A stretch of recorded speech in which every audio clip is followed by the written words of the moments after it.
Assalamu alaikum. My name is Jamal Zahir Faris. In this project, I created multiple Java programs to simulate the CPU scheduling using the round-robin algorithm. I separated each scenario into its own file to make the behavior clearer. I demonstrated three problems here: starvation, overload, and deadlock. For each one, I will also demonstrate its fix. This program we're opening will be the demonstration for starvation. In this code, we created multiple processes, as you can see here, with the first one being considerably larger in the burst time. And as you can see in the implementation or in the output, the CPU will switch between the processes. But since all the processes other than the first one are much shorter, they will finish quickly. Because of that, P1 will continue getting delayed compared to them.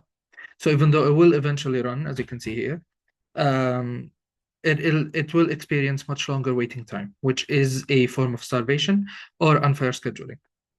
So in this version, as you can see here, I implemented aging. So it reduces starvation.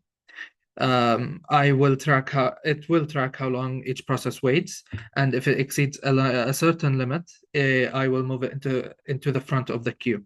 As you can see here in the output, when a process waits too long, we will get a message like aging boosts P3, and then the process will run immediately after. So instead of saying staying at the back, it is moved forward and gets the CPU time sooner. This will make scheduling much more fair and will reduce long waiting times. Secondly, this program will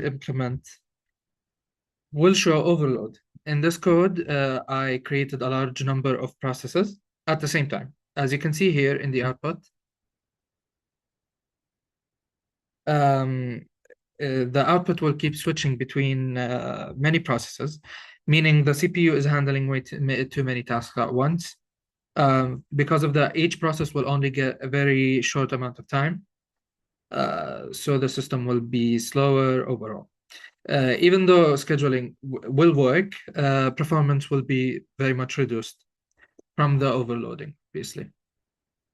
To fix this, I will limit the number of processes allowed in the queue to begin with. In the code, like I said, I will only allow a certain number of processes to enter, and the rest will be delayed.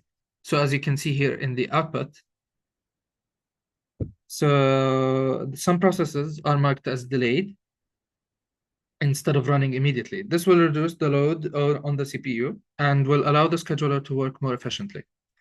So the execution will become more smoother and will be also faster. Now, in our last one, I will simulate the deadlock problem using two processes and two shared resources.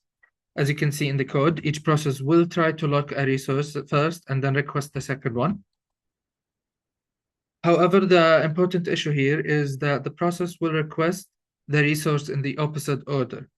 As you can see in the output, P1 will lock R1, and then will try to access R2, while P2 locks R2 and then tries to access R1.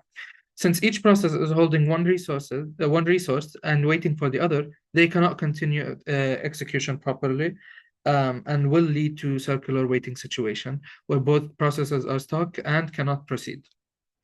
Now, in the fixed version for deadlock, I will in the fixed version, I will use resource ordering to prevent deadlock.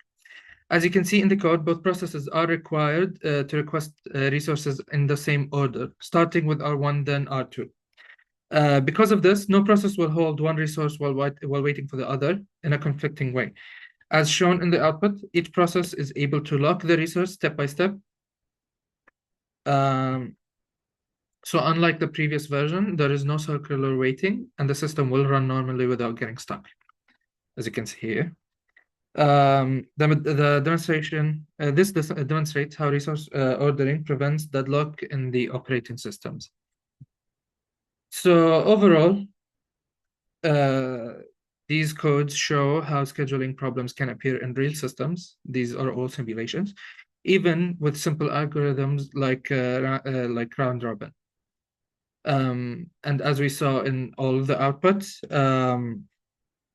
small code improvements, like aging, queue limits, and resource ordering, all can improve the fairness and performance of the CPU/program. Thank you for watching.